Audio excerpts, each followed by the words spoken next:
Vieux Soba Kononae, Amérique Faba Konoe, Bié Sibri, Desam Kalo, Otle Sabanae, Samba Fla, Oni Mugani Fla. Amba fo Jemukan, o Kenesigira Sisano,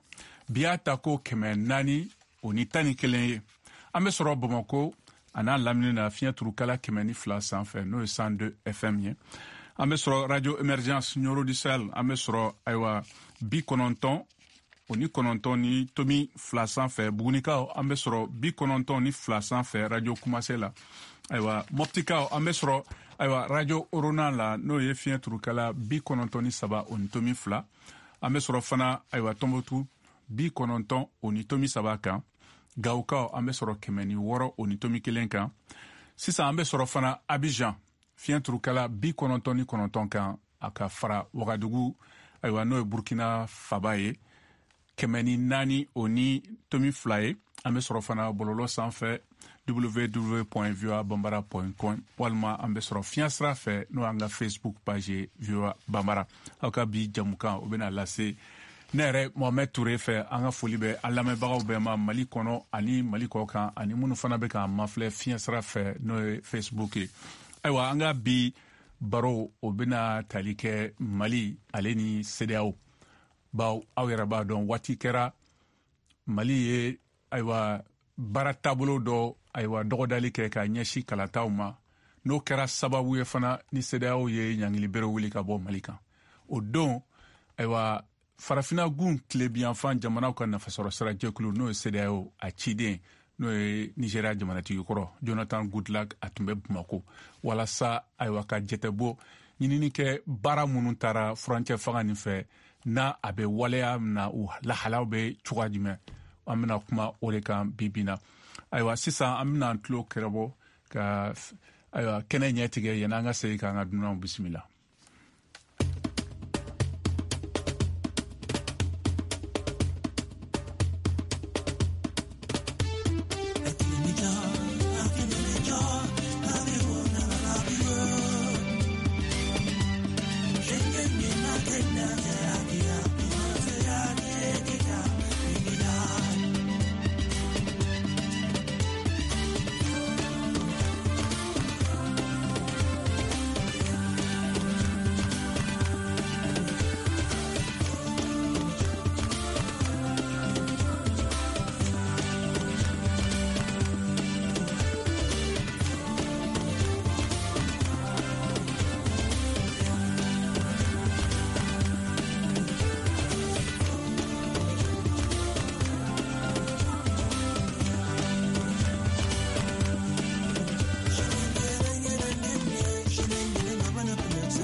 Ayiwa an balimaw an ka foli bɛ aw bɛɛ ma an lamɛnbagaw min bɛ Mali kɔnɔ Mali kɔ kan ani minnu fana bɛ k'an mafilɛ nin waati kɛrɛnkɛrɛn na fiɲɛ sira fɛ n'o y'an ka Facebook page ye VOA Banbara an ka bi jɛmukan u bɛna boli furancɛ fan ka baara taabolo wale boloda cogo sɛbɛn kan n'o ye feuille de route ye min bɛ jamana kalata labɛn a n'a dɔgɔdaliw latigɛ lahidu minnu taara furancɛ fanga fɛ yaasa farafinna gun tilen biyanfan nafasɔrɔsɔrɔ jɛkulu n'o ye CEDEAO olu y'u ɲangili ayiwa bere minnu lagosira Mali kama k'o wuli ka bɔ yen a yirala k'a fɔ ayiwa CEDEAO ka ciden Mali la n'o ye Nigéria jamanatigi kɔrɔ Jonathan Goodluck o tun bɛ taama la Mali la ayiwa jatebɔ ɲinina ni bɛnkan minnu sɔrɔla n'o bɛ ka waleya a bɛ lahala minnu kɔnɔna na ka kɔn ni sini karidon ayiwa farafinna gun tile biyanfan jamanaw ka lajɛba min bɛ kɛ Abuja n'o ye Nigéria faba kɔnɔ an bɛna an da don o baro de la bi ayiwa o hakilinaw caman bɛ k'u yɛrɛ ɲininka ayiwa ni nin sira bɛna ɲɛ sɔrɔ wa a bɛna waleya wa barisabu a kuma fɔra fo ka n'a kɛ bi la mun de kɛra o hukumu kɔnɔna na a baaraw la a bɛ yɔrɔ jumɛn na ayiwa caman b'u yɛrɛ ɲininka n'a bɛna labato barisabu a waati bɛ ɲini ka se ayiwa san bantɔla don o kama n'a b'a fɛ k'aw da don an ka bi baro la a bɛ se k'an sɔrɔ nɛgɛjuru kan 001 202 612 02 70 o tɛ dɔwɛrɛ ye 2 1 2 fu wɛrɛ 2 619 fu 1 2 ani 70 walima a bɛ se ka bataki caman fana fiɲɛ sira fɛ n'a ye Facebook page ye VOA Banbara kan an ka bi dunan o ye professeur Fodje Tandjikura ye ale ye ayiwa sanfɛ kalanfa ye sigida n'a kɔnɔkow la n'o ye sociologie ye fana a ka fara an balimakɛ Amadu Koyita ale ye politikitɔn ɲɛmɔgɔ dɔ ye n'o ye PS yɛlɛn ka bɔ Bamako ayiwa Koyita i ni wula a bisimila an b'a ni wula ka VOA Afrique lamɛnnikɛlaw bɛɛ fo o diyara an ye k'aw fo ka waleɲuman dɔn o diyara an ye kosɛbɛ ala ka jɛmukan kɛ jɛmukan min ye an ka jamana nata ɲɛ amina ala ka kuma tabitilenw bɔ an da kɔnɔ amina k'aw fo ka waleɲuman dɔn o diyara an ye kosɛbɛ PS yelenkura o yɔrɔ i b'a kɛ to la ayiwa n balimakɛ o don Jonathan Goodluck bɔra Bamako n'ale ye ayiwa Nigéria jamanatigi kɔrɔ ye ani CEDEAO ciden don fana ka ɲɛsi i n'a fɔ lahiduya min taara furancɛ fanga fɛ u ka chronogramme n'o ye baara taabolo ye ani kalata dɔgɔdaliw kan parce que bɛɛ hakili b'a la kuma minnu fɔra waati la ayiwa mara ɲɛmɔgɔ o cɛkɛda ɲɛmɔgɔ n'o ye ministre de l'intérieur ani administration territoriale o ni politikitɔnw ye ɲɔgɔn ye k'a ko la ayiwa kabini o waati la caman bɛ k'u yɛrɛ ɲininka ayiwa baara nin a balalen don wa mun de bɛ sen na ayiwa sini o ye kari ye CEDEAO ɲɛmɔgɔw bɛna ɲɔgɔn ye kɛ ayiwa Goodluck Jonathan n'ale bɔra Bamako ale ye ciden a bɛna taa lakali min bɛ sen na baaraw kɛ caman ko caman fɛnw kɛra ka ɲɛsin o baaraw ma nka n'i ye Mali jamanadenw ɲininka olu ko k'u tɛ foyi kalama depuis ayiwa waati kɛra ni jamana fanga ɲɛmɔgɔ n'o ye Choguel Kokala Maïga a taara CNT la a ye gouvernement ka baara taabolo n'o ye plan d'action ɲɛfɔ jamanadenw ye ka na sisan na caman b'u yɛrɛ ɲininka mun bɛ sen na aw ye politiki jɛkulu tɔnw ma aw ye minnu ye ayiwa ɲininkali caman k'a ko la kumaɲɔgɔnyaw kɛra mun de bɛ sen na sisan Mali kɔnɔ a ko la bisimila.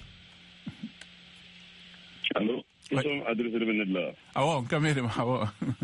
Ah ok merci. Non il y a pas trop mina. Gɛlɛya nalen ani CEDEAO cɛ hakiliw tilala ka fara ɲɔgɔn kan. Gouvernement à travers le ministre de l'action territoriale le chronogramme dont présenté CEDEAO là.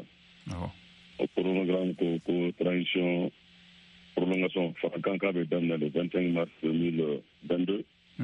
a bɛ ban le 25 mars 2024. Chronogramme présentera anw fana na parti politique loi électorale fana o adoptera a fɔra fana a kɔnɔna na ko réforme dɔ kan ka kɛ. C'est vrai an ye loi électorale amendement minnu kɛra la an ye foli k'a la parce que avancé dɔw yera la mais gɛlɛya nana kɛ mun ye parce que loi électorale ko structure dɔ kan ka sigi a fɔ min ma ko EGE n'o ye autorité indépendante de gestion des élections k'o kan ka kɛ maa 15 parti politique ka mɔgɔ kan kɛ mɔgɔ 4 ani société civile mɔgɔ 3 o loi électorale kelen ko parti politique ka mɔgɔ 4 ani société civile mɔgɔ 3 u yɛrɛ de b'a déterminer u ka mɔgɔ bɛ taa cogo min na. C'est vrai, ministère de l'Intérieur n'o ye administration territoriale baara b'olu de bolo o ye lettre ci partout ma kuma k'a fɔ ko loi électorale ko mɔgɔ 4 kan ka taa an bɛɛ ka hakilina da la a cira parti 200 ni kɔ ma parti 100 ni 60 bien 70 olu y'a jaabi bɛɛ y'i hakilina di tilala k'an wele ka na an ka ɲɔgɔn sɔrɔ lajɛ dɔ la pour que a ka dɔn parti ye choix min kɛ pourcentage senfɛ a fɔra ko parti 100 o 100 60 ko ka parti ka représentant ta regroupement politique kɔnɔ parce que b'a dɔn bi regroupement bɛ yen nɔ parti dɔw fana bɛ to regroupement kɔnɔ 60 ko 100 o 100 ko k'a kɛ regroupement ye 25 ko k'a kɛ député ni conseil bɛ parti minnu bolo je crois que tant ko k'a kɛ parti bɛɛ ka i ka candidat sugandi ka taa di gouvernement ma gouvernement yɛrɛ ka mɔgɔ 4 t'a la 5 de ko k'a kɛ tirage au sort ye donc a dɔw réunion senfɛ parti bɛɛ ye min fɔ bɛɛ ye kuma ta k'a fɔ anw ye laɲini ka laɲini kɛra nin de kama ministère ko a ma dɔw k'u bɛ tila ka synthèse kɛ k'an wele wele de taara kɛ lettre ci a ma ko ka taa maa 4 ka sugandi tirage au sort donc parti caman bɛ yen o ma sɔn ma an yɛrɛ ka parti ma sɔn n'o ye PS kura ye an ka regroupement ma sɔn n'o ye EPM ye cadre fana parti caman ko jamana jɔyɔrɔ ka bon surtout élection n'i y'a ye gɛlɛya min nana an ka jamana kɔnɔ 2020 n'i ye kalataw sen bɔ a la tɔ b'a dɛ organe min kan ka sigi structure min kan ka sigi pour que ka kalataw labɛn o ka taa kɛ tirage au sort ye o ye fɛn ye min bɛ se ka na ni gɛlɛya ye donc an m'an yɛrɛ y'o kɔnɔ malheureusement mais mɔgɔ 15 kɔni taara u ka décret taara maintenant sariya su yɛrɛ ko na o ye loi électorale ale ko fana k'a fɔ ko ni EJ sigira EJ démembrement bɛɛ kan ka sigi kalo 6 yanni kalata fɔlɔ cɛ or chronogramme min yira nana a fɔra an ye ko référendum k'o bɛ kɛ mois de février n'o bɔra yen élection municipale bɛ na n'o bɔra yen conseil de cercle n'o bɔra yen conseil régionaux n'o bɔra législative n'o bɔra présidentielle an kun bɛ yɔrɔ min na bi ale bi kɔni démembrement ma sigi malgré k'an ye nin min fɔ k'a fɔ o ye impair ye parce que a kɛcogo ma ɲɛ fewu kala bɛ ta jamanadenw bɛ kala ta parti politique ye minnu bɛ fanga ɲini bon transition bi yan nɔ n'i y'a ye an yɛrɛ sɔnna an jɛkulu ko transition ɲɛmɔgɔ n'o ye président ye o ka mɔgɔ ta kan o ka se ka mɔgɔ ta jɛkulu la premier ministre ka se ka mɔgɔ ta jɛkulu la CNT kan bɛ se ka mɔgɔ ta jɛkulu la parce que anw fɛ olu ye autorité minnu ye elles sont impartiales olu tɛna kɛ maa si fɛ n'a fɔra parti politique yɛrɛ ka tali la parti dɔw taara ta an ka bɔ parti bɛɛ yɔrɔ dɛ sur le plan légal parti bɛɛ ye kelen mais nous sommes dans une démocratie représentative o kɔrɔ ye an bɛ démocratie mun na partout ka bon ni ɲɔgɔn ye jamanadenw ka danaya kan Mali dun ma daminɛ bi a démocratie ma daminɛ bi n'i ye élection ta depuis Mali daminɛ don na ka se bi ma parti damadɔni bɛ jamana nin kɔnɔ i se k'a fɔ k'i bɛ élection kuma fɔ ni m'olu da don a la ADEMA b'o la URD b'o la RPM b'o la CODEM b'o la CNID b'o la PS Yelenkura b'o la FAR b'o la bref parti caman bɛ yen nɔ minnu t'i ma sɔrɔ EJ kɔnɔna na donc démembrement ma sigi donc retard bɛ sɔn ka na parce que référendum min fana kan ka kɛ n'i ye jateminɛ kɛ an ye jɛkulu minnu kɛ ni BNI b'o la BNI ko ka révision constitutionnelle kɛ transition yɛrɛ ye ɲɔgɔn lajɛrɛ min kɛ n'a fɔ ma ko assise nationale anw ma t'o la donc assise kelen fana kɔnɔ recommandation n'a fɔra ko ka révision constitutionnelle de kɛ an balila k'a ye président de la transition ye comité jɛkulu sigi ko ka constitution kura dɔ dilan o avant projet yira la o avant projet fana maa caman ma jɛn n'a ye anw PS ma jɛn n'a ye EPM ma jɛn n'a ye cadre ma jɛn n'a ye parti caman fana ko k'a fɔ k'an mago tɛ bi constitution kura la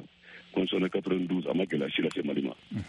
gɛlɛya min sera Mali ma dɔrɔn minnu kan ka sariyaw batu olu de m'a kɛ ka ɲɛ minnu kan ka baara kɛ sariyaw kan hakilinaw de m'a kɛ ka ɲɛ c'est vrai révision kan ka kɛ majɛ dɔw bɛ se ka yala an b'olu dafa n'o ye ka cour des comptes créer n'o ye fana ka seconde chambre créer Sénat n'o ye fana vacances pouvoir mana kɛ a fɔra ko tile 21 ka taa tile 40 ko kalataw bɛ kɛ bɛɛ b'a dɔn o ka gɛlɛn o délai fana bɛ se ka avancer cogo min na mais n'a fɔra ko constitution kura taara yira an na o constitution yɛrɛ fana an t'a dɔn an bɛ régime min kɔnɔ régime présidentiel don wa régime semi-présidentiel don wa régime parlementaire don wa donc o gɛlɛyaw de bɛ yen nɔ o kɛlen bɛ ka anw siran dɔɔnin an y'a ye fana CEDEAO ɲɛmɔgɔ nana o ka médiateur bon ni nana processus électoral la an bɛ na cogo min na ka segin retour à l'ordre constitutionnel na a ka kan n'i ye gouvernement lamɛn i ka se ka acteurs fana ɲini ka sigi ka kuma fɔlɔ ni gouvernement kun nana tun bɛ classe politique lamɛn mais depuis sanction nin benna a ye takasegi caman kɛ ale na ni gouvernement dɔrɔn de bɛ ɲɔgɔn ye a n'an tɛ ɲɔgɔn ye donc a nana u ye min fɔ an t'a dɔn min fɔra an t'a dɔn mais an bɛ ka laɲini fɛn min dɔrɔn an ye layidu min ta an bɛ se ka ɲɔgɔn ye cogo min na o la cadre kɔnɔna na anw y'a ɲini a bɛ tile damadɔ bɔ an bɛ ka tournée kɛ ka taa bɔ bɛɛ fɛ yen nɔ k'a fɔ ka kan an bɛɛ kan sigi ka kuma k'a lajɛ sisan ye layidu min ta k'a fɔ territoire constitutionnel bɛ ban le mois de mars 2024 an bɛ se ka baara juma boloda ka bɛn n'o ye chronogramme min tun yɛrɛla fɔra ko c'était un chronogramme indicatif si élection de kun fɔra 5 ans le référendum est ce que waati min tora an bɛ se k'o bɛɛ kɛ n'an bɛ se k'o kɛ an bɛ se ka juma kɛ mais présidentielle législative fɔlɔ de bɛ se ka kɛ an k'o dɔn révision ko fana na constitution kura dira projet ko avant projet dira u ka bɛɛ wele ni mɔgɔ hakilina kɛra min ye an ko hakilina ye min ye o y'an ka taa révision na révision constitutionnelle na parce que vraiment constitution kura o ɲɛci t'an ye bi mais ne bɛn ka kɛra min ye o de bɛ kɛ donc an y'o laɲini cadre o démarches la on ose espérer que yanni waati min cɛ an bɛ se ka bɛn ko kan parce que gɛlɛya b'an ka jamana kɔnɔ kosɛbɛ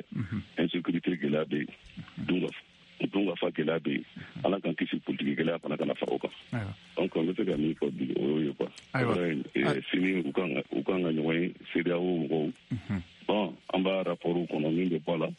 la révolution u ka baaraw mana ban mais en classe politique quand même très sincèrement ces derniers temps on n'apprécie pas du tout k'a fɔ ko médiateur bɛ na a tɛna autorité tɔgɔ la a bɛna Mali de tɔgɔ la n'a ye autorité la mais en tant que n'anw ka sigi ka kuma ayiwa ko autorité ye nin fɔ an ye aw hakilina ye mun ye donc o fana b'a to an fana b'an hakilina di synthèse b'o ko la majɛ bɛ yɔrɔ minnu na olu bɛ dilan avancé bɛ se ka yɔrɔ min na u bɛ fo minnu bɛ se ka fana boloda o bɛ kɛ. Ayiwa i bɛ to nɛgɛjuru kan an balimamuso Ayisa Kone Sangare ale bɛ nɛgɛjuru kan yanni n ka kuma d'a ma n b'a jira k'a fɔ fana an ka dunankɛ Bubu Kabe n'ale ye dugudenw tɛ ɲɛmɔgɔ ye ka bɔ Buguni mara kɔnɔ ale fana bɛ an bolo Ayisa i ni wula madame i ka kɛnɛ somɔgɔw bɛ di baasi foyi tɛ aw yɛrɛw don an b'ala tanu ayiwa e fana ye sigida jɛkulu ɲɛmɔgɔ ye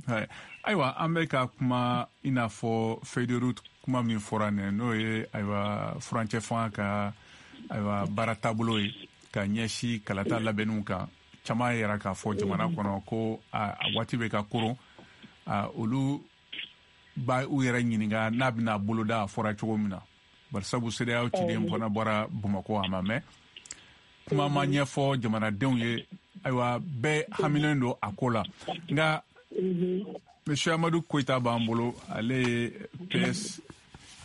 politiki tɔn PS yɛlɛn kura ɲɛmɔgɔ dɔ a bɛ an bolo ni hakilina min fɛ k'a lasa ma walima ɲininkali dɔ b'i fɛ a ko la i bisimila. Saha a diyara n ye kosɛbɛ ne yɛrɛ ye association caman présidente ye n ye association sigi Mali kɔnɔ n yɛrɛ ka association tɔgɔ ye Bɛnkadi Mali donc ne ye min faamu koɲɛ in na feuille de route in na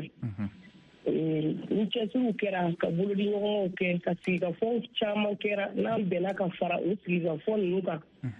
an k'an bolo di ɲɔgɔn ma cɛw ni musow denmisɛnw bɛɛ lajɛlen parce que degun in b'an bɛɛ de kan bi a bɛ musow kan a bɛ cɛw kan a bɛ denmisɛnw kan k'a daminɛ kalan sira kan lakanda sira éducation n'o ye kalan sira ye ale ni baloko gɛlɛya parce que an de bɛ muso milieu la an de bɛ taa milieu rurale la an b'a dɔn degun min bɛ yen mɔgɔ i kɛra cogo o cogo i ka situation ka fisa ni dɔ tɛ mais bi bi in na gɛlɛya in bɛ bɛɛ lajɛlen de kan a bɛ bɛɛ kan parce que mɔgɔ kelen ka tɔɔrɔ tɛ tɔɔrɔ ye mɔgɔ kelen ka sɔrɔ tɛ sɔrɔ ye donc an ka laɲini ye min ye n'u sera ka feuille de route in bato u ka baara kɛ a ɲɛma u bolo di ɲɔgɔn ma i b'a fɔ gouvernement bɛ k'a kɛ cogo min u ka dɔ fara cɛsiri kan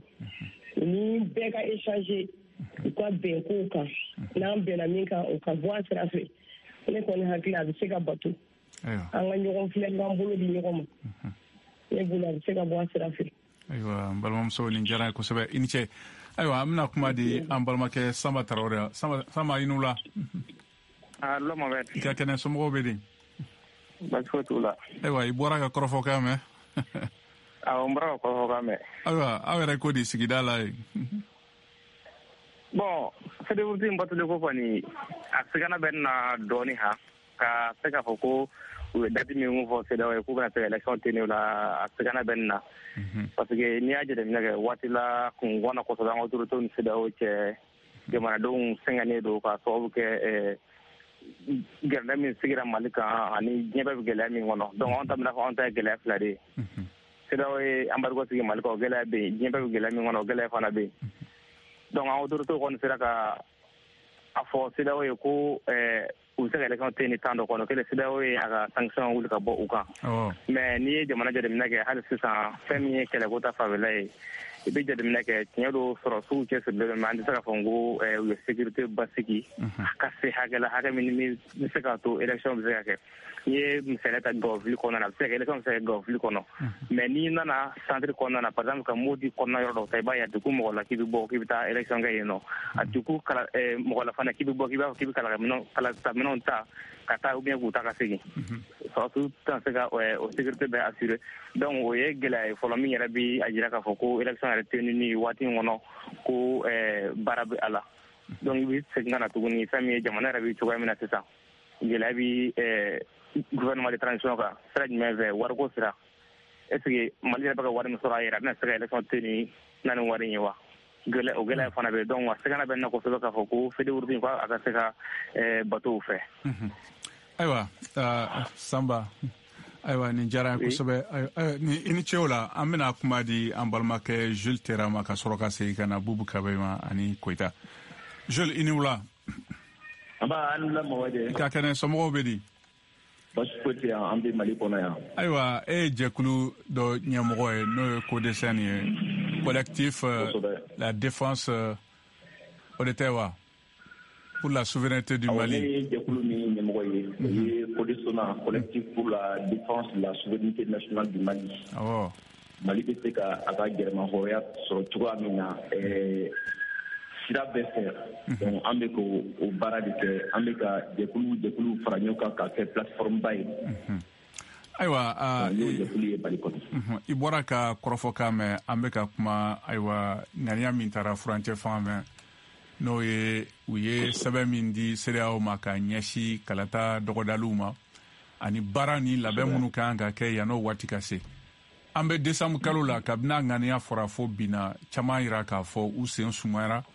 Ayiwa baaraw bɛ ka kɛ ɲɔgɔnyew bɛ ka kɛ mais fɛn tɛ ka fɔ jamanadenw ye ani ayiwa politiki tɔnw yɛrɛ tiɲɛ don bɛɛ n'i ka baara don jamana na jamana fanga b'a ka baara kɛ foroba baarakɛlaw b'a kɛ politiki maaw fana ka baara kan ka kɛ an'u jɔyɔrɔ fana kan ka kɛ bɛɛ b'a dɔn ko furancɛ fanga don nka a tun fɔra ko ayiwa référendum n'o ye ɲininkali ye o bɛna kɛ février kalo la nka halisa aw minnu ye sigidaw kɔnɔna na aw ye mun de kɔlɔsi mun de bɛ ka kɛ parce que barisabu caman yɛrɛ k'a fɔ hali sɛbɛn n'o ye bugunatigɛ sɛbɛn a tɛ maa bolo kuma tɛ kalata sɛbɛn bolo e ko di o la. an bɛ VOA Afrique lamɛnni jɛkulu bɛɛ lajɛlen fo mun fɔlen bɛ aw la ni waati in na ka tila k'aw fo ka anw dɛmɛ ka dɛmɛ ɲɛsin maliyɛnw ma ani en tout cas Mali kanubagaw ma a ka kunnafoni komi i y'a fɔ cogoya min na min ye CEDEAO an bɛ jɛkulu min kɔnɔ Mali bɛ jɛkulu min kɔnɔ an b'a fɔ o ma ko CEDEAO o jɛkulu in ayiwa depuis coup d'État kɛra an fɛ problème dɔɔni tun bɛ Mali ani CEDEAO ni ɲɔgɔn cɛ bakɔrɔfɔ kɔnɔna na tile fila min tɛmɛna u ye ɲɔgɔn ye u yɛrɛ kɛ CEDEAO y'a jira k'a fɔ k'u bɛna fɛn caman lawuli sanction min tun bɛ imposer Mali kan mais n'i ye Mali ta k'a filɛ an bɛ waati min na i ko sisan ala ko tiɲɛ an ka cɛnw fɔ ɲɔgɔn ye ani jamana tɛ se ka jɔ galo kan Mali yɛrɛ bɛ crise min na sisan an b'a fɔ ma ko crise insécuritaire parce que pour que an ka se ka référendum in kɛ i y'a fɔ cogoya min na dafe kura Mali ka dafe min an bɛ gouvernement loi fondamentale min ye pour que o ka se ka kɛ o tɛ se ka kɛ ni labɛn ma sabati c'est à dire que ni ayiwa min ye lakanabaliya n'o ɲɔɲɛlen de hali bi o tɛ se ka kɛ ka masɔrɔ n'i yɛrɛ bɔra Mali Bamako da la ka ban i tɛ se ka kilomɛtiri ɲɔgɔn fila ɲɔgɔnna kɛ ni sira ma don i kunna donc o b'a jira k'a fɔ ko est ce que yanni février kalo la maaw bɛ se ka pɛrɛn ka se ka u bɛ ka sɛbɛn min dilan maaw ka se ka hakilina di a kan k'a fɔ k'u bɛ sɔn a ma walima u tɛ sɔn. Tout porte à croire en fait au niveau là vraiment jamana bɛ ka taa cogoya min na fo jamana ɲɛmaaw yɛrɛ ka k'u lasigi u ka maliyɛnw bɛ degu min na olu yɛrɛ k'a bila u ka programme kɔnɔ parce que n'i y'a ye an sera nin ma parce que an kun y'a fɔ ko fanga min kun bɛ olu ma se ka baara ɲɛnama kɛ olu ma se ka maliyɛn yɛrɛ ka laɲini u ma se k'o sabati donc insécurité dun bɛ yen o ni insécurité bɛ yen est-ce que an bɛ se ka taa élection na est-ce que an bɛ se ka taa référendum la o tɛ se ka kɛ c'est pas possible. o bɛ kɛ hakilina ye. o de la kuma caman an b'a fɔ c'est-à-dire il faut que les temps aussi waati dɔ sera olu yɛrɛ min ye ɲɛmaaw ye c'est vrai u y'a fɔ ko politiquement tɛ fanga tɛ di politiquement ma parce que an bɛ transition ma mais baara in tɛ se ka kɛ ni politiquement ni maaw tɔ yɛrɛ ma u bolo di ɲɔgɔn ma ka se ka kuma ɲɔgɔn ye baara bɛ se ka ɲɛ cogoya min na bɛɛ lajɛlen ka a nɔbɔ a la. ayiwa. donc nin y'a dɔgɔkun fila ye ne yɛrɛ bɔra an ka région dɔ la min ye Segu ka taa san mais o yɔrɔ ninnu na insécurité min kun bɛ ka an kun bɛ ka insécurité min ko fɔ o de dɔ de bɛ ka fara kan ka taa ɲɛfɛ yɔrɔ dɔw yɛrɛ bɛ yen hali faama yɛrɛ tɛ yen donc yɔrɔ min faama kun bɛ yɔrɔ min na faama tɛ o yɔrɔ ninnu na sisan donc an b'a kɛ cogo di donc nin y'a jira k'a fɔ hali bi il faut que an ɲɛmaaw u k'u wuli ka jɔ wulikajɔ in o ye jumɛn ye o ye ka se ka bɛɛ lajɛlen ka kuma ɲɔgɔnya kɛ maaw ni ɲɔgɔn cɛ. ni fanga b'i bolo ka ban i t'a fɔ fanga b'i bolo k'e de sigi maaw ka taa i fɛ i bɛ maaw sɛgɛrɛ de a bɛ se ka ɲɛ cogoya min na a b'a kɛ ɲɔgɔn fɛ. ayiwa an bɛna kuma di an balimakɛ Bubu Kabe ma ka bɔ Buguni n'ale ye Buguni mara o dugudentɔ ɲɛmɔgɔ dɔ Bubu i ni wula. an b'a ni wula Mohamed. i ka kɛnɛ somɔgɔw bɛ di. basi t'an na n b'a la tanu. ayiwa i bɔra ka kɔrɔfɔ mɛn dɛ ayiwa an balimakɛ Amadu Koyita fana bɛ yan n'o ye PS yelen kura o ɲɛmɔgɔ ye a bɛ kɛnɛ kan ayiwa aw minnu ye dugudentɔw ye nin kuma caman fɔra a waati la ayiwa sigikafɔ minnu kɛra n'o ye assise ye i yɛrɛ ye a caman fɔ a la waati kɔnɔ jamanadenw ye fɛn caman laɲini nka fan dɔ fana fɛ nasira wɛrɛ fɛ caman bɛ ka jɔrɔ ko a baara tɛ ka kɛ ayiwa teliya min na ani faamuyali min kɔnɔ ni kuma bɛ se ka di jamanadenw ma k'a fɔ an bɛ nin sen de la an ye nin kɛ tan an ye nin kɛ tan caman jɔrɔlen don o la k'olu ma da la ni nin kalata nin a fɔra cogo min na n'a bɛna bɔ a dɔgɔkɔrɔ ayiwa aw minnu bɛ sigida kɔnɔna na mun de bɛ sen na kalata sɛbɛn nin a bɛ san joli bɔ kuma bɛ fɔ k'u bɛna labɛn nka hali bi jamanadenw tɛ ka kunnafoni sɔrɔ a la e ko de yɔrɔ fanfɛla aw jɔyɔrɔ ye mun de ye nin yɔrɔ nin fanfɛla ninnu na. bon jɔyɔrɔ min b'an na o ye k'an hami de jira ka d'a kan tubabu ɲuman na on peut pas se nourrir de faux espoirs k'a fɔ mɔgɔw ye an bɛ nin kɛ an bɛ nin kɛ waatiw bolo dara k'a ye k'a fɔ ko olu tɛ ka waati bɛ ka surunya ko bolodalenw an ɲɛ ti a koba la ten nɔ o kɛmɛ k'an jɔrɔ bi donc vraiment an yɛrɛ kɔni bɛ se ka min fɔ bi o ye ka an ka hamiw da kɛnɛma ye n'o tɛ k'a fɔ ko dɔ ma kɛ an b'a fɔ dɔ kɛra ka d'a kan chronogramme min n'a fixera tiɲɛ don a fɔra ko mois de février wali kelen mars 2023 k'a fɔ ko référendum bɛna kɛ ala barika la avant projet dɔ ale élaboré la a dira minnu ma k'u ka a labɛn olu y'o labɛnw kɛ ka bɛn kalo 2 ma u y'u ka contrat min kɛ olu tilala olu y'o di o waati kɔnɔna na an hakili latigɛra k'a fɔ a tɛ sanga bɔ a tɛna kɛ ko mɛnda ye bilen k'a fɔ ko o kunnafoni cariba ko o tɛ kɛ jamanadenw ye mais fitinin de kɛra la bɛrɛ ma k'a la min b'a kɔnɔ bɛɛ b'a kɔnɔ fɛn bɛɛ faamuya bon a man di minnu ye olu b'u k'u ta fan sɛbɛ kɔrɔ fɔ ka d'a kan bi n'i yɛlɛla bɔlɔlɔ kan surtout a bɛ di don min jamana marabaaw ma bɔlɔlɔ kan maa caman y'i hakilinata dɔw di ka dɔw fɔ minnu ni o tora faamuyaw tora u bolo a bɛ sɔn ka kɛ bon jama fanba bɛ sɔn ka muruti fɛn ye ka d'a kan olu yɛrɛw ma bɔ ka ɲɛfɔliba kɛ mɔgɔw ye kosɛbɛ a ko kɔnɔna na donc o tɛmɛnen kɔ ka bɔ yen nɔ fɛn min ye a fɔra ko autorité indépendante de gestion des élections min bɛ sigi tiɲɛ don décret taara ka maa 15 ta Bamakɔ olu taara ta cogo min na bon n kɔni b'o f'i ye a ka kɛ dugudentɔn ye sa o a ka kɛ fɛɛrɛtɔn ye sa o a ka dɔgɔ jamana kɔnɔ min ye wasaba sɔrɔ a ko kɔnɔna na ka d'a kan u ta cogo fɛ nka n'a ma ɲɛ k'a kɛra maliden dɔw de don anw tɛ se ka ba u la n'a ma ɲɛ ka b'u bilala baara min na an b'o de lajɛ u fɛ n'u y'a kɛ ka ɲɛ ala tanu ni majɛ minnu yera la ana ladili kɛ o yɔrɔ la yalasa k'u ka baaraw kɛ ka ɲɛ n'a yɛrɛ kɛra k'a fɔ ko a tɛ ka kɛ ɲuman na ana laɲini kɛ k'a fɔ ko minnu bilala la n'u tɛ se olu ka bɔ yen maa wɛrɛw kana o kɔni ye anw ka taabolo ye nka o yɛrɛ fana tuguni o maa 15 sigilen kɔfɛ Bamakɔ ni décret taara olu bɛ ka baara kɛ kɛcogo fɛn fɛn la an tɛ kunnafoni foyi don a la a fɔra ko n'u taara u bɛ sigi n'u sigira u yɛrɛ b'u ka fɛnw labɛn ka ay département bɛ k'a kɔnɔna na u bɛ mɔgɔw ta baaraw la ka secrétaire ni fɛnw ani dɔrɔ chaise bɛ d'u ma u bɛ daga yɔrɔ min na donc o fɛn ninnu an tɛ foyi kalama o taabolo ninnu na ka d'a kan a ɲɛmaa maa min yɛrɛ sugandira a ɲɛmaa ye cɛ don fasoden ɲuman don wa a b'a ka baara ninnu dɔn kosɛbɛ nka vraiment an m'a yɛrɛ kumakan mɛn nin fɛn ninnu na kosɛbɛ donc o bɛ ko sumaya de dira anw na k'a fɔ ko a tɛ ka kɛ sɛbɛ yɛrɛ la ou bien a tɛ ka kɛ teliya la n'o kɛra k'a fɔ ko ko ninnu nana sumaya olu bɛna ka n'u ka bolofaraw sigi tuma min na région kɔnɔ commune kɔnɔ cercle kɔnɔ k'a fɔ ko k'olu fana dege ka se baaraw don olu senkɔrɔ k'olu ka wuli ka nin ko waleya ka bɛn ni kalata ye kalo 2 kɔnɔna na m'a fɛ Mohamɛd a kuma bɛ caya dɔɔni o n'a ta bɛɛ parce que ko de don a bɛ ɲɛ cogo min na an fana hakilina ye min ye n'o an b'o kɔni de bila ka taa k'o ɲɛfɔ jamana marabagaw yalasa u bɛ se ka an bɛ se k'an sago sɔrɔ a la cogoya min na. Ayiwa yɔrɔnin kelen fan fɛ aw ye duguden tɔnw ye a fɔra ko ni kalata sɛbɛn bɛna labɛn ayiwa bugunatigɛ sɛbɛn wɛrɛ n'o ye carte biométrique nin ko bɛna dilan ka di ayiwa jamanadenw ma nka aw m'an jan Bamakɔ la Bamakɔkaw yɛrɛ caman bɛ a sɛbɛn t'u bolo kuma tɛ mara tɔw kɔnɔ o yɔrɔ fanfɛla la bugunikaw bɛ cogo jumɛn sɛbɛn sɔrɔla a bɛ di cogo jumɛn na a bɛ lahala jumɛn kɔnɔna na nin waati nin na. A ma sɔrɔ a yɛrɛ bɛ cogo lahala min an yɛrɛ t'o dɔn ka d'a kan fɛn min y'an yɛrɛ ka carte d'identité nationale ye o yɛrɛ sɔrɔli ye ko gɛlɛnba ye jamana in kɔnɔ bi i mana taa chef d'arrondissement fɛ yen nɔ sous-préfet olu tɛ se ka fɛn f'i ye carte ko la u b'a fɔ k'a t'u bolo ministre bɔra kɔsa in na k'a fɔ ko carte sɔngɔ ye a 200 timbre ye 100 ye timbre wɛrɛ ye 100 a bɛ sɔrɔ hakɛ kɔnɔna na kabini o kɛra i b'a fɔ k'o fɔlen de carte yɛrɛ o carte d'identité yɛrɛ gɛlɛya fɔlɔ carte biométrique ko min fɔra an b'a fɔ y'o la an t'a lakodɔn de sorte que a tɔ yɛrɛ kɔni kɛmɛ an ka jamana marabagaw kɔni ko an b'u kɔ dɛ wa u b'a fɔ ko an ka tugu kɔ an k'u soutenir on le fait mais olu tɛ ka sɛbɛko de kɛ ka jira anw na min b'a to anw gɛmɛ ka jukɔrɔma tintin min kɛ u la k'an bɛ se k'o barikaya ni k'o yakubaya donc o carte biométrique ko an bɛ don min na ko bi an tɛ kunnafoni foyi don a la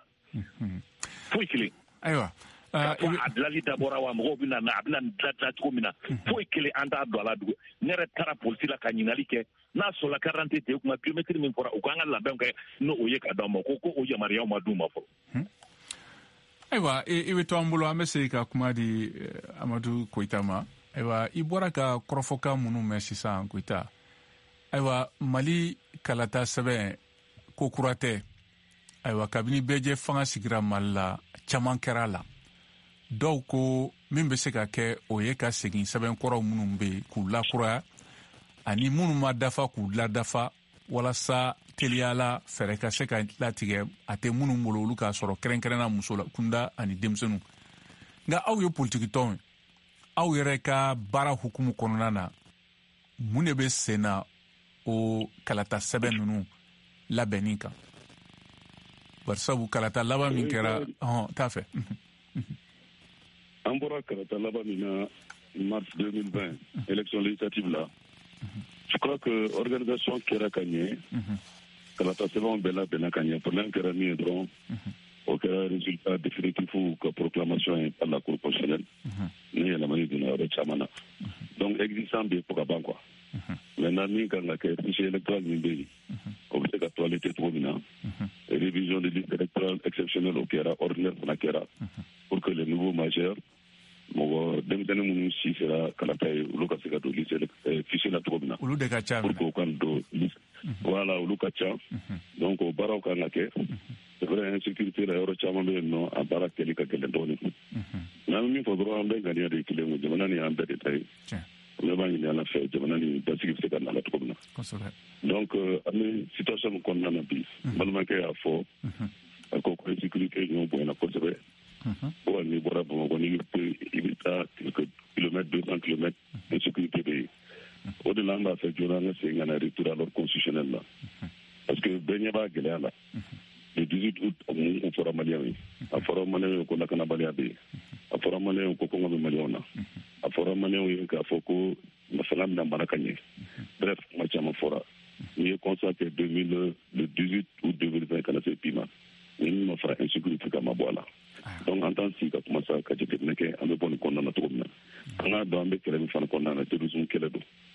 vrai, on est un pays souverain. C'est vrai, on a quel mais malheureusement, on a et ta kele te marfa doroy kele musaka ko bala bo malheureusement ne ko ta kera jamanana il va so api chama be no ni ma bon de mununa o bebe tike tanka ma senga na retour à l'ordre constitutionnel là mo ka do fana ka fo la sécurité de façon générale est différente de la sécurité électorale donc non c'est que na ateru be no so ka don am se ka élection organisée tout duma avec sécurité tout duma et Assise nationale de sécurité la Tourmina, à Kera Mali Yorochama, ça veut dire qu'il y avait la volonté politique de le faire. Donc, élection municipale d'année, n'am bena woro élection woro ko kuma de confora ka jetem nege ka fo talo tani duru de tora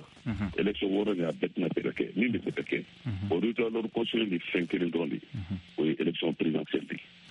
donc en haut organisationnel pour que tu vas sigi dans la normalité constitutionnelle avec la chama wuli ta bonta aba to fana un redamoma donc à fo ambora tension kono il fana ba fo ambora tension kono amanga retour dans le Conseil des Nations en mot fana amorcé donc il faut se ko de to mo ko ko malini en bérétail amono de ka kuma fo bi ala débat de sini sur la télé de que par rapport à nous-mêmes parce que la détail ni mais mali de continuer on a une force derrière pour là à l'école pour là on va mo ko na na jamana pour là on a donné condition là on a de la pour faire une défi on a de la fana pour parce que donc pour ni de nous on a de la pour que jamana de démocratie que c'est qu'à fana sur tout bien on a institution que c'est qu'à fonctionner tout bien pour que de la jamana de on beaucoup donc wati sera malasa on est kalo d'abord ni que façon de jugu façon de nous ko nana on kalo d'abord ni que ça ça un jugu par ça un jugu mais maintenant on sigi on a jeté ni que na fa juma euro là gela juma euro là on se ka mun bolo da sanno pour que mali ni on se ka po de la ko et puis moi quand on fana c'est vrai sécurité de non avec bien fambé puis quoi surtout tourisme là mais au cas donc on a des territoires de façon générale un peu différent du territoire électoral aussi donc ni pour ma côté de que c'est vous ta kamorti faire plus nous yoro damana de ulu ke tabulo da marakonna na jama fama be non nan sera territoire le conseil de avec ça quoi c'est au de connaître on finit pour tout le monde là quoi aywa amina tlo kerebo ka soroka sei kana kuma di awma keren na ambalma ke Ousmane Jarabe ne ga juruka ni Abu Draman Traoré ka bon New York am sei kana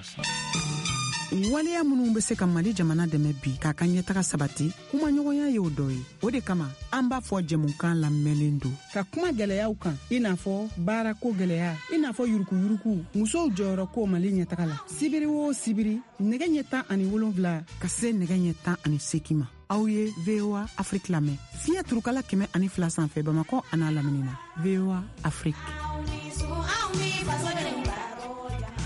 Ayiwa an balimaw an ka foli bɛ halisa aw bɛ an b'a fɔ jɛmukan kɛnɛ kan nɛgɛ ɲɛ tɛmɛna ni ɲɛgɛn 12 o ni sange 39 yan Washington DC an bɛ sɔrɔ bɔlɔlɔ sanfɛ www.voabambara.com walima fiɲɛ sira fɛ n'o ye Facebook page ye VOA Bambara halisa an bɛ an ka dunan ni Amadu Koyita ani Bubu Kabe b'an bolo yan ayiwa jɔna an bɛ kuma di Ousmane Jara ma ka sɔrɔ ka taa ayiwa New York sigida la Ousmane i ni wula marhaba somɔgɔw bɛ di Jarakɛ ayiwa an b'ala tanu aw yɛrɛ dun an fana bɛ ala tanu kosɛbɛ ayiwa i bɔra ka kɔrɔfɔkan mɛn an bɛ ka kuma min kan o don Jonathan Goodluck tun bɛ yan a tun bɛ Bamako ye ayiwa taama na n'o caman ko jateɲini don barisabu kabini bɛnkan nin sɔrɔla u ni Mali fanga cɛ u ye lahiduyaw ta ɲɔgɔn ye ɲangiliberew kɔni wulila ka bɔ yen Mali y'a jira k'a fɔ k'u bɛna ayiwa u cɛsiri ka baaraw labɛn yaasa kalataw ka se ka boloda san nataw la nka caman haminen don o ko la kabini o kɛra ka na bi na ayiwa dɔw bɛ ka kɛ nka fiɲɛ yɛra caman na minnu ma se ka waleya ayiwa aw minnu ye sigidadenw ye aw hakilina ye jumɛn ye an ka dunanw fana bɛ bolo ni ɲininkali b'i bolo k'a lase u ma fana. ayiwa o diyara ne ye kosɛbɛ ne tɔgɔ Ousmane Jara ne ye société civile ye ne bɛ tɔn dɔ la n'u b'a fɔ ko association malienne des expulsés AME alors donc i ka question in a diyara n ye kosɛbɛ ka da ka jamana kɔnɔdenw effectivement caman kɔnɔ gannen don nin ko in bɛna taa kunjɛ fɛn mun kan parce que n'i b'a dɔn k'a fɔ masakɛ kɔrɔ ka fanga bila ni bi cɛ kuma cayara ma caman kun taara ni bolo dɔ ye a ma kɛ olu hakilina ye a taara dɔw fana jini sira fɛ ayiwa CEDEAO ɲɛmaa minnu nana jamana kɔnɔ n'u n'an ka jamana kɔnɔ masakɛw kumana anw hakili la bi danaya an bɛna da u kan yaasa bɛnkan mun fɔra u ni ɲɔgɔn cɛ bɛnkan in kana se ka wuli cogo min na ka da kan jamana kɔnɔdenw insécurité bɛ jamana kɔnɔ baara tɛ jamana kɔnɔ an bɛ don min na jamana kɔnɔna na vraiment jamana kɔnɔdenw u ja wulilen don la majorité des Maliens u ja wulilen don kosɛbɛ ayiwa donc o kɔnɔna de la an bɛ se ka fɔ an ko an dalen b'u la ka da kan u ye sɛgɛsɛgɛli bolo da ka conférencew sigi ka kalata sɛbɛnw lajɛliw kɛ ne tun bɛ kuma ni tunga ni tungarankɛ kow fana ye hakili la tungarankɛ minnu bɛ jamana kɔfɛ olu ka kulekan fana o bɛ senna ka da kan sɛbɛn to olu caman bolo sɛbɛn t'u bolo mun bɛ se k'a to u bɛ se ka kala ta cogo min na donc olu yɛrɛ ka situation u t'a dɔn a bɛna kɛ cogo min na n'olu ye maliden yɛrɛ ye mais jamana situation ani politique min bɛ tunga ni tungarankɛw fɛ olu tɛna se ka ye kaladan kɔnɔna na or que jamana kɔnɔdenw don n'i ye jamana kɔrɔyanfan fana jateminɛ n'i ye mɔgɔw lajɛ a bɛ fɔ ko politique mɔgɔw k'u dabɔ kuma na ni hakili la jamana tɛ se ka jɔ démocratie kɔnɔ ko politique mɔgɔ k'a dabɔ kuma na o ka gɛlɛn donc nin bɛɛ lajɛlen ye kunnasiri ni jawuli ni hakili wuli jamana kɔnɔdenw bolo mais minnu bɛ ɲɛmaya la bi olu de bɛ se ka kɛ sababu ye ka jamana kɔnɔdenw hakili sigi hakili sigi ni layidu ye hakili sigi ni kumakan ye hakili sigi ni sira jɛlen ye sira min na to k'a fɔ sariya ni layidu min b'u ni CEDEAO ni jamana wɛrɛw ni malidenw ni ɲɔgɔn cɛ o bɛ se ka bɔ a sira fɛ cogo min na o de kɔni tun ye ne ka kunkilenna ye ka da kan ni b'a fɔ ma cri de cœur an bɛ kan mun b'anw bolo bi n'u b'a fɔ diaspora ou bien tunga taamadenw olu kɔni kunnasiri b'u la nin ko in kɔnɔna na ka da ka sɛbɛn t'u bolo fɛn min bɛna jira k'a fɔ k'olu b'u sen don kalata in na. Ayiwa nin diyara ye kosɛbɛ Usman. Ayiwa sisan an bɛna taa New York an bɛna kuma di Abu Dramane Traoré ma nani n ka kuma di Abu ma an bɛ segin ka na Koyita fan fɛ a bɛ hakilina dɔ di ɲininkali dɔ min bɛ n bolo. Traoré kɛ i ni wula. Monsieur Touré. Ka kɛnɛ New Yorkaw bɛ di. An bɛ Ala tanu aw yɛrɛ dun. Ayiwa an bɛ Ala tanu Mali jamanaden tungaren kɔni caman b'i ka sigida kɔnɔ ye ayiwa i bɔra ka kɔrɔfɔkaw mɛn ani fɛn minnu bɛ sen na Mali kɔnɔ ayiwa caman jɔrɔlen don a ko la barisabu gɛlɛyaba de bɛ yen musakaw ka ca ka yira k'a fɔ ko wari bɛrɛ tɛ yen fanga wɛrɛ fɛ ayiwa caman dun jɔrɔlen don ka ɲɛsin ŋaniya layidu minnu taara a bɛna waleya cogo min na sini CEDEAO ɲɛmɔgɔw bɛna ɲɔgɔn ye ayiwa Jonathan bɔra Bamako Mali furancɛ fanga ye kan min di u caman sigilen don ko waleyali makɔnɔ tiɲɛ a baara daminɛna nka a bɛ yɔrɔ min na sisan ayiwa u tɛ ka fɛn fɔ jamanadenw ye ayiwa aw minnu ye tungarandenw fana minnu bɛ yan aw ko de a ko la. Ok n ka foli bɛ ni lamɛnla k'ala bɛɛ ye. O diyara an ye. Nin ko in a ma nɔgɔn c'est à dire que ka layidu minnu talen bɛ hali ni i ye uturu kun a bɛ se ka ɲɛnabɔ donc min bɛ se ka kɛ min bɛ jamana lafiya donc n ye monsieur Koyita ka kuma laban ninnu dɔ la mais ça vraiment o ye kuma ɲumanw ye parce que n'i y'a fɔ parti politique kana fɔ k'u b'a a ko tiɲɛ yɔrɔ ou bien a gɛlɛya yɔrɔ bɛɛ da transition kun u yɛrɛ nɔ dɔ b'a la. Et puis ne b'a fɛ ka monsieur Koyita ɲininka kun jɔn na CEDEAO bɛna sisan a t'olu a ɲini k'olu ye alors que fɔlɔ a tun b'u ye yadɔ u tɛna se k'a fɔ ko gouvernement de y'o don da donc olu kun kan k'o ɲininkali kɛ parce que n'i y'a jateminɛ monsieur Touré parti politique 200 ni kɔ olu bɛ kɛ ka ɲɔgɔn kan fɔ yɔrɔ min na hali i m'a ye groupe ko ka mɔgɔ 3 mɔgɔ choisi o nana kɛ problème ye temps ɲɛnama dilen tɛ jamana ma aw bɛ ɲɔgɔn sama la o mɔgɔ choisir la donc n'a ɲagamina a bɛ sɔrɔ ka o tulo bɛ taa mɔgɔ wɛrɛ. Abu o politique tɔn maaw b'a dɔn minnu yɛrɛ ye politique tɔn ye politique tɔn tɔrɔn tɛ tɔgɔ b'i la ayiwa maa t'i bolo ayiwa olu tɛ politiki fɛ na minnu yɛrɛ sen b'a ko la minnu ye politiki tɔn yɛrɛ u bɛɛ dɔnnen don Bamako fama b'u dɔn sigidadenw b'u dɔn sigidatɔn jɛkulu fana b'u dɔn nka o yɔrɔ fanfɛla la ma jɛn'o parce que a fɔra ko politiki tɔnw ka ca ne fana ma jɛn i ka kuma yɔrɔ parce que monsieur Koita yɛrɛ y'a fɔ a ye kala sɛmɛ ko a bɛ parti politique bɛɛ parti politique bɛɛ n'a sera yɔrɔ ma gouvernement ou bien yamaruya dilen b'o ma a bɛɛ de bɛ considérer min bɛ mɔgɔ sɔrɔ min tɛ mɔgɔ sɔrɔ ale yɛrɛ ka kuma la a ye kuma ɲuman yɔrɔ fɔ k'a fɔ ko a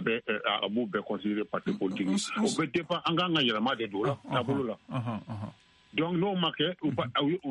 se k'a fɔ k'i bɛ ko ne tɛ mɔgɔ sɔrɔ ko ne tɛ parce que agrément ou bien fɛn bilalen bɛ donc n ye parti politique ye o yɔrɔ tɛ se k'a kɛ o jaabi cogo ye donc an bɛ min fɔ an bɛɛ ka jamana bila ne ye photo dɔ ye kɔsa in na o ni premier ministre bɛ o photo ale yɛrɛ monsieur Koita b'a la o ŋani o photo min bɛ yen o ka kɛ dusukun taalan ye ko Mali bila bɛɛ ɲɛ quoi an ka mɔgɔ ko in bɔ a la quoi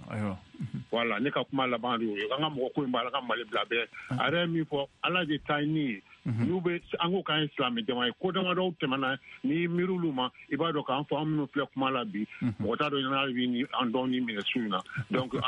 bɛ mɔgɔw kana kɛ i n'a fɔ ni ne tɛ mɔgɔ wɛrɛ tɛ quoi. ayiwa o diyara n ye Tarawele kɛ ayiwa an bɛna taa Philadelphie n'an balimakɛ Mamadu Ben Jabate ale bɛ nɛgɛjuru kan Ben. ayiwa i ni wula i bɔra ka Tarawele kɛ ka kumakan mɛn caman fana kumana yanni an ka kuma d'an ma nka aw yɛrɛ fɛ Philadelphie tungaranden camanba de bɛ Philadelphie Pennsylvania mara kɔnɔna na aw hakilina ye jumɛn aw haminako ye jumɛn ko minnu bɛ Mali la sisan kabini ayiwa n bɛ segin ka taa fo janvier kalo la ni jamana fanga ɲɛmɔgɔ n'o ye Choguel Kokala Maïga a taara CNT la a y'a ka plan d'action o ɲɛfɔ jamanadenw ka n'a bila fo août kalo la ni ɲɛ sɔrɔla u ni CEDEAO cɛla ayiwa hami kɔni bɛ yen aw yɛrɛ minnu bɛ Philadelphie aw hakilina ye jumɛn ka hami ye jumɛn a ko la. bon ne b'i fo n b'i ka mɔgɔ mɔgɔ bɛ k'a lamɛn sisan n b'u bɛɛ lajɛlen fo n bɛ dugawu kɛ mɔgɔ minnu sara kɛlɛ nin na bingali kɛlɛ in na jadisiw ka kɛlɛ jagoya kɛlɛ in binnen na la n bɛ a sɔrɔsiw n'a siwiliw fɛn bɛɛ sara an bɛ dugawu kɛ ala k'u dayɔrɔ suma ala ka yafa k'u ma minnu bananen don ala k'u ka banaw nɔgɔya bon ne bɛ min fɔ la nin ko nin na n bɛ kuma la ni n yɛrɛ tɔgɔ ye n bɛ se ka kuma ni jama bɛɛ tɔgɔ ye mais ne ka faamuyali la hali kɛlɛba min b'an ni CEDEAO cɛ n'a kɛra ni CEDEAO cɛ a bɛɛ ye parce que u tɛ fɛ ka élection organiser u t'a organiser u tɛ fɛ k'a kɛ ko tɛ élection organiser sira fo an ka nin bila en place wa non a ma se o ma o et puis mɔgɔw tɛ ka yɔrɔ dɔ faamu Mali ka élection kɛlɛ ma kɛ Mali ka élection na o jamana gɛlɛya ani mɔgɔ minnu bɛ élection organiser ani cour constitutionnelle bɛ taa ni ko ye cogo min na o de nana ni gɛlɛya ye mais o ni k'a fɔ élection kɛcogo ma ɲɛ o tɛ tiɲɛ ye o élection kɛcogo ɲɛna foyi tɛ élection na mais ni cour constitutionnelle sigilen de don défaut minnu b'a la ni mɔgɔ ye réclamation kɛ i ka se k'o trancher mais n'i y'a trancher autrement donc o tɛ élection ko ye tuguni mais an bɛ nin bɛɛ fɛnɛ na malidenw yɛrɛ t'a dɔn fɛn fɛn bɛ ka organiser ninnu bɛ ka fɛn fɛn bila en place pour que ka élection ni organiser parce que ne ɲɛ tɛ foyi la signe foyi la min b'a yira n na k'a fɔ élection ni a bɛna na kɛ nin ta in kɔnɔna la o de hami bɛ ne ɲɛ t'a signe na a mais a kɛli ko de t'u kɔnɔ wa u tɛ fɛ k'a kɛ di u tɛ fɛ ka fanga nin bila parce que politikimɔgɔw fana kɛlen don k'u sigi k'u lajɛ bɛɛ kɛlen don bɛɛ sirannen don n'an kumana u bɛna minɛ n'an kumana u bɛna minɛ donc Mali bɛ minnu fana dɔw fana bɛ yen olu fana nata dalen b'u kan an n'an kumana u bɛna bila an contrôle an tɛna na fanga sɔrɔ bon o dun t'a kɛcogo ye ninnu nana k'olu bɛ jamana bon u yɛrɛ mana jamana organiseli kama u bɛ ka jamana bɔ dingɛ kɔnɔ parce que n'i ye Asimi ka kuma lamɛn a ye kuma min fɔ a ko de n'an tun ma nin coup d'état kɛ anw yɛrɛ bɛna mugu ci ɲɔgɔn na place ko dun de y'o ye donc u b'o place ko de la u tɛ élection organiseli ko la dɛ waati yɛrɛ tɛ élection organiseli la ayiwa Ben i ni ce la n bɛna kuma di an balimamuso Maimuna Tunkara ma ka bɔ Bamakɔ Maimuna i ni wula i ka kɛnɛ baasi t'u la aw yɛrɛ ayiwa an bɛ an b'ala tanu ayiwa u bɛɛ n'a mɛn o diyara n ye kosɛbɛ ayiwa i bɔra ka ayiwa an ka kɔrɔfɔkan mɛn an bɛ kuma falen na yan ka ɲɛsin mali furancɛ fan ka baara taabolo nin kan n'o ye feuille de route ye u ni CEDEAO bɛnna min kan ayiwa a dun fɔra ko san wɛrɛ février kalo la ko ayiwa ɲiningaliba bɛna kɛ référendum ni kalata bɛna boloda cogo min na ayiwa an dun bɛ décembre kɔnɔna na nka halisa caman jɔrɔlen don hami bɛ bɛɛ la sisan ko fɛnw labɛnnen tɛ ayiwa muso kunda yɛrɛ aw ka hami ye jumɛn a ko la hamina ka ca n'aw yɛrɛ jamana in lajɛ ko ka ca ne yɛrɛ ne bɔra kungo kɔnɔnaw la gɛlɛya yɛrɛ de bɛ ɲina gɛlɛya bɛ yen o bɛ mɔgɔ jɔrɔ kun bɔ ani sécurité sinon insécurité donc o bɛɛ bɛ se ka fiɲɛ bila feuille de route ni tunnel la c'est vrai ne ti politique mɔgɔ ye kosɛbɛ sinon ti politique mɔgɔ ye ne ye praticien comme on dit technicien technocrate mais en réalité ne kɔni bɛ min ɲini politique mɔgɔw fɛ u k'u hakili to réalité la réalité sociologique la les communautés ka degun sinon togodala mɔgɔw jamanadenw ka degun na n'i y'o lajɛ feuille de route nin c'est vrai coup d'état sinon transition an y'a ye ko caman bɛ ka kɛ mun ka ɲi mais dɔw donnen b'a senkɔrɔ dɛ ne yɛrɛ fɛ mɔgɔ dɔw donnen b'a senkɔrɔ min bɛ a compliqué mais u bɛ se u ye wagati min koron u ka se ka feuille de route la ko bɛɛ ka sigi sen kan an ka don ko kura la an k'o fana lajɛ parce que an b'o fɔ mun na ni u ma se k'a koron a ka na an bɔra ko dɔw kɔnɔ aw yɛrɛ bɛɛ y'a ye embargo ko in ma degun mɔgɔ si la c'est vrai maliyɛnw an bɛ bɛɛ fo bɛɛ y'i cɛsiri an sera ka tɛmɛ a kan ka se ka a ku mais a ka ɲi coup d'état kɛra wagati min na gɛlɛya tun bɛ yen a kɛra ko dɔ kama olu fana nakan minnu bɛ transition na u ka nakan in bato n'a batora yaasa jamana ka basigi bɛ jɔyɔrɔ bɛ an bɛɛ la parce que n'o ma kɛ jɔyɔrɔ b'an na Mali in na dɛ u k'u jija sinon mɔgɔw sɛgɛnnen don san ko peut-être émission tɔw kan mais ko dɔw sigira sen kan ni minnu fɔfɔlen bɛ ɲɔgɔn kɔ ni a fɔra dɔw ka taa ka bɔ jamana na bon nin bɛɛ togodala mɔgɔw a ma nɔgɔ bolo dɔw bɛ baara kɛ n'u ye yɔrɔ dɔw la a ma fɔ ko u y'a k'a ɲɛna a ma ɲɛ maa si n'a ka aide ninnu balila ka tigɛ sinon olu bɛ baara minnu kɛ togodaw la caman si n'a ka tigɛ ten ne bɛ programme dɔw dɔn en 24 k'u k'u ka activité bɛɛ suspendre k'u k'a bɛɛ dabila terrain kan communauté t'o faamuya o mais an bɛ Ala deli Ala ka jisuma k'a fura ye ka hakili ɲuman di bɛɛ ma bɛɛ ka se k'a ka kumakan bato yaasa an sago ka sɔrɔ bɛn kana jamana kɔnɔ parce que a ko gɛlɛya bɛɛ bɛnbaliya ye insécurité n'an b'a fɔ a ma ko insécurité ne bɛ kungo kɔnɔ dɛ ne bɛ baara kɛ yɔrɔw la yɔrɔw bɛ Ala tɛ se ka tɔgɔma ka se yen nɔ. ayiwa n balimamuso i ni cɛw la nin diyara n ye kosɛbɛ ayiwa yanni n ka segin ka kuma di ayiwa Amadu Koyita ma an bɛ taa Buguni an balimakɛ Bubu Kabe bɛ yen an b'a ka kuma laban ta yanni an ka kuma di Koyita ma Bubu an bɛ yɔrɔ min na bi bi na ayiwa gɛlɛya ni hukumu kɔnɔna na bɛɛ b'a dɔn furancɛ fanga na ayiwa sɔrɔdasiw don ayiwa mara kɛcogo caman t'a dɔn u ka baara tɛ u ma deli k'a kɛ nka dɛmɛbaga b'u bolo minnu b'a baara kɛ nka an bɛ yɔrɔ min na sisan sigidadenw ani dugudenw tɔn ninnu aw bɛ se ka danaya lakura cogo jumɛn jamanadenw ni ɲɔgɔn cɛ la walasa nin ko nin ka se ka fɛɛrɛ ka latigɛ a la joona barisabu sɔrɔdasiw tatɔla don furancɛ fanga don u ka fanga bɛna ban ba danaya bɛ se ka lakura cogo jumɛn sigida kɔnɔna na aw ka duguden tɔnw fɛ dakuru ɲɛ kelen na Kabe i tulo bɛ na allo Bubu Kabe ayiwa a bɛ comme Bubu t'an bolo Koyita i tulo bɛ na ayiwa i bɔra ka n ka ɲininkali fɛ n ye min lase Bubu ma ayiwa caman y'a fɔ yan ko baara in tɛ se ka kɛ politikimaw kɔ nka caman y'a yira k'a fɔ fana i bɛ ka tile la u ye fɛn bɛɛ turu da politikimaw kun nka nin waati kurunin min bɛ yen yanni transition ka ban aw ka laɲini ye jumɛn ye walasa ka danaya lakura aw ni sigidadenw ni ɲɔgɔn cɛ bari hali bi bɛɛ b'a dɔn aw ka jɔyɔrɔ ye min ye sigida kɔnɔna na ni ayiwa Mali fanga yɛrɛ marako cogo kɔnɔna na kuma b'i bolo.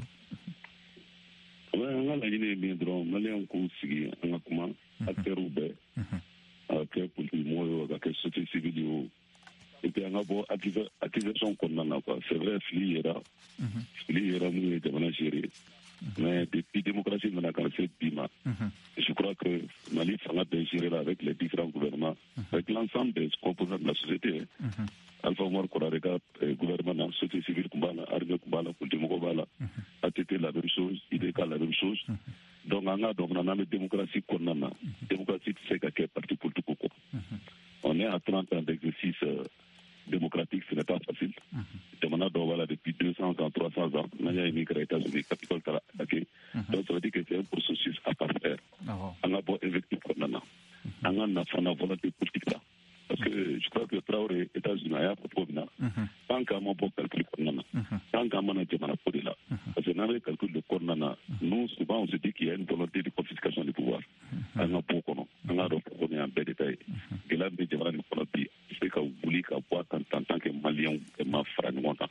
dusukun ye kelen hakilinaw tɛ kelen o de ye démocratie fana ye hakilinaw ye mun ye peut-être anw fɛ a bɛ ɲɛ tan de mɔgɔ wɛrɛ fɛ a bɛ ɲɛ tan de mais n'an sigira ka kuma hakilina ɲumanw bɛ ta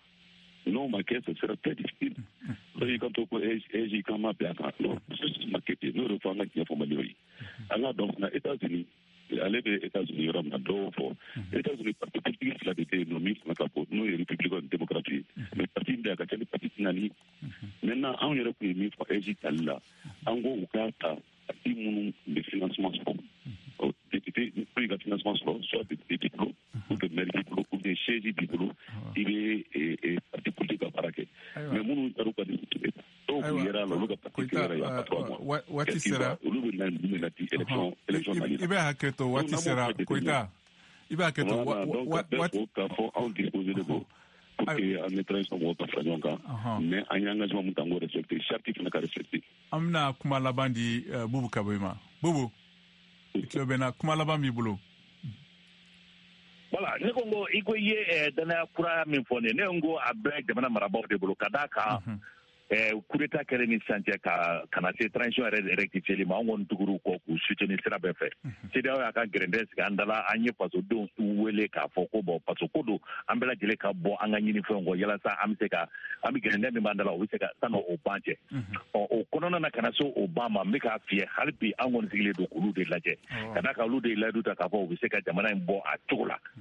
n'a ma ɲɛ k'o bɛ kɛ bɛn'a min ni o kan ka tɛmɛ an ni ɲɔgɔn cɛ olu de kan k'o nun di anw ma n'o u ye layidu minnu ta u k'olu timɛ n'u commencera k'olu timɛ k'an y'a ɲɛ jɔyɔrɔ sɔrɔ la ala barika la an se ye min ye n'o ye dɛmɛ o ni jukɔrɔmatindi o bɛ s'u ma quoi. Ayiwa nin diyara n ye kosɛbɛ i ni ce ni baraji an ka foli b'an lamɛnbagaw bɛɛ ma an ka foli ba bɛ fana Amadu Koyita ni Bubu Kabe ani fɛn fɛn y'an bilasira bi an ka foli bɛ a bɛɛ ɲɛna ayiwa ni jamukan labɛnna aw balimakɛ Senimu Keyita fɛ ne kɛrɛfɛ juru tun b'an balimakɛ yɔrɔ bolo ni jamukan lasira ne yɛrɛ Mohamed Toure fɛ aw ni ce aw ka tulomajɔ la aw k'an bɛn sigiri wɛrɛ la.